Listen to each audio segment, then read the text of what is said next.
নিরামিষ দিনে সবথেকে স্পেশাল আইটেম হলো পনির। আর পনিরটাকে আরও স্পেশাল বানাতে এই রেসিপিটা অবশ্যই ট্রাই করতে পারো। যারা নিরামিষ দিনে পনির খেতে খুব একটা পছন্দ করো না, এইভাবে রান্না করলে তারাও ভীষণ মজা করে খাবে। চলো শুরু করে দিই আজকে স্পেশাল নিরামিষ পনিরের এই রেসিপি। এখানে আছে 400 পনির। এরপর এর মধ্যে দেওয়া হলো 2 চামচ ময়দা, 1 চামচ কর্নফ্লাওয়ার দেওয়া হলো, লবণ, সামান্য মিষ্টি, কাজু বাদাম কুচি দেওয়া হলো, কুচি পরিমাণটা ইচ্ছা অনুসারেই দেবে, কাঁচা লঙ্কা কুচি, ঝালটা তোমাদের পছন্দ মতো দেবে, আর ধনেপাতা কুচি। সমস্তটা ভালো করে হাতের সাহায্যে মাখাতে হবে। 400 গ্রাম পনিরের জন্য 2 চামচ ময়দা আর 1 চামচ কর্নফ্লাওয়ার অ্যাড করা হয়েছে। মাখানোটা কমপ্লিট হয়ে গেছে। এরপর ছোট ছোট বল রেডি করা হবে।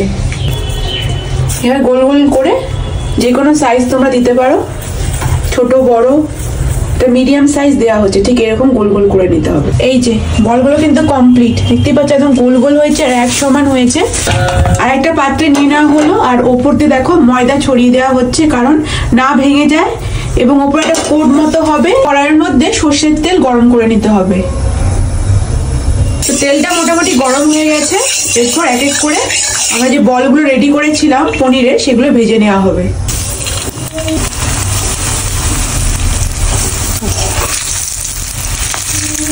তেলের মধ্যে দিয়ে এরপর একটু লাল লাল করে ভেজে নিতে হবে। দেখতেই পাচ্ছ বলগুলো কি সুন্দর লাল লাল করে ভাজা হয়ে গেছে। এরপর তুলে নিতে হবে। তো এই বলগুলোর মধ্যে ময়দা দেওয়ার ফলে কি হবে, ভেঙে যাবে না, একটু ওপরটা শক্ত হয়ে থাকবে আর ভেতরটা কিন্তু সেম ভাবে নরম হয়ে থাকবে। কি যে বলগুলো আছে পনিরের বলগুলো, সেগুলো একইভাবে ভেজে নেওয়া হবে। তো সম্পূর্ণ যে পনিরের বলগুলো ভাজা হয়ে গেছে, এবং মিডিয়াম টু লো ফ্লেমে ভাজতে হবে। বেশি কড়া করে আঁচে ভাজলে কি হবে, ওপরটা পুড়ে যাবে। মিডিয়াম টু লো ফ্লেমে একটু বেশিক্ষণ ধরেই ভাজতে হবে। আলুগুলো ভাজতে, এরপর সেম তেলের মধ্যে এখানে আলু দেওয়া হলো, নতুন আলু, আর এটা হালকা সিদ্ধ করা আছে। সিদ্ধ করে খোসা ছাড়িয়ে এরপর ভালো করে ভেজে নিতে হবে। এর মধ্যে এটা মশলা রেডি করা হয়েছে, তার জন্য প্রথমেই মিক্সি মেশিনের মধ্যে কাঁচা লঙ্কা দেওয়া হচ্ছে। 4টে মতো কাঁচা লঙ্কা দেওয়া হলো, 4টে শুকনো লঙ্কা দেওয়া হলো, তা কুচি দেওয়া হচ্ছে,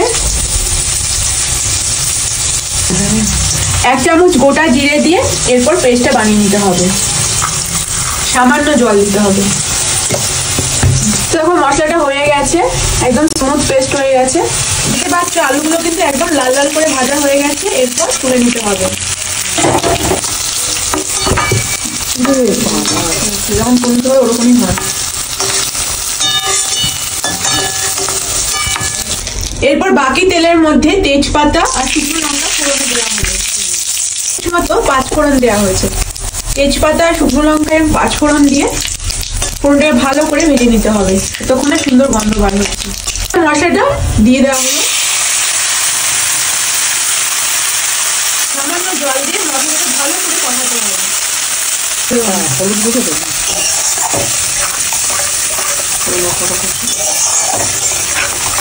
সামান্য পরিমাণ হলুদ গুঁড়ো দেওয়া হচ্ছে, 1/2 চামচ পরিমাণ। দেখো মশলাটা কিন্তু একদম কষানো হয়ে গেছে, তেল ছেড়ে দিয়েছিল, ঢেকে রাখা হয়েছিল, তাড়াতাড়ি কষানোটা হয়ে যায়। এরপর আরেকটু নাড়ি চাড়িয়ে নিয়ে হচ্ছে, আর এরপর এর মধ্যে আলুগুলো, মানে ভেজে রাখা আলুগুলোকে দিয়ে দেওয়া হবে। আলুর সাথে মশলাটাকেও কষাতে হবে। মতো লবণ অ্যাড করা হবে।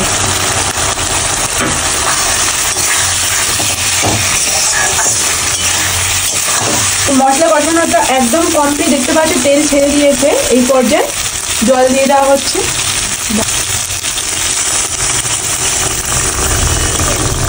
যতটা পরিমাণ ঝোল খেতে চাও ততটাই জল দেবে।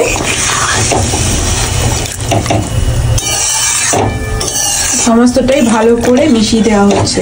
তো ঝোলটা ফুটে গেছে এবং আলুগুলো মোটামুটি সিদ্ধ হয়ে গেছে। এরপর অল্প পরিমাণ মিষ্টি অ্যাড করা হলো সমস্ত কিছু ব্যালেন্স করার জন্য। তাতে ঘি অ্যাড করা হলো 1 চামচ পরিমাণ। তারপর দেখতেই পাচ্ছ তেলটা উঠে গেছে, হালকা একটু নাড়িয়ে নিতে হবে কারণ আলুটা মোটামুটি সিদ্ধ হয়ে গেছে। দেখতেই পাচ্ছ একদম শেষে পনিরের বলগুলো অ্যাড করা হলো। প্রথমে দিলে কিন্তু পনিরগুলো নরম যেহেতু ভেঙে যাবে, তাই একদম শেষেই তোমরা দেবে।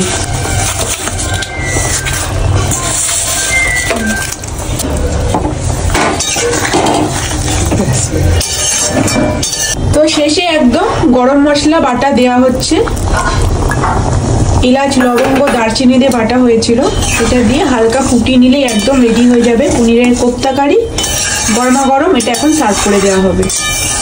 দেখতে পাচ্ছ একদম কমপ্লিট হয়ে গেছে, এরপর সার্ভ করা হবে। কি বন্ধুরা, তোমাদের কেমন লেগেছে এই কোপ্তা কারি রেসিপিটা? আলু দিয়ে গরমা গরম নিরামিষ দিনে এইরকম একটা পনিরের কোপ্তা কারি হলে একদম মজার হয়। গরম ভাতে বলো, রুটি বলো, পরোটা বলো, সবার সাথে দুর্দান্ত যায়। বাড়িতে অবশ্যই নিরামিষ দিনে এইরকম একটা পনিরের কোপ্তা কারি করো আর সবাই মিলে এনজয় করে খাও। আর তোমরা কিভাবে এই কোপ্তা কারি রান্না করো অবশ্যই কমেন্টে জানাবে। আর কার কার এই রেসিপিটা পছন্দ অবশ্যই জানাতে ভুলো না। ভালো লাগলে সবার সাথে শেয়ার করো, লাইক করো, ফলো এবং সাবস্ক্রাইব করো। দেখা হবে আবার নেক্সট ভিডিওতে।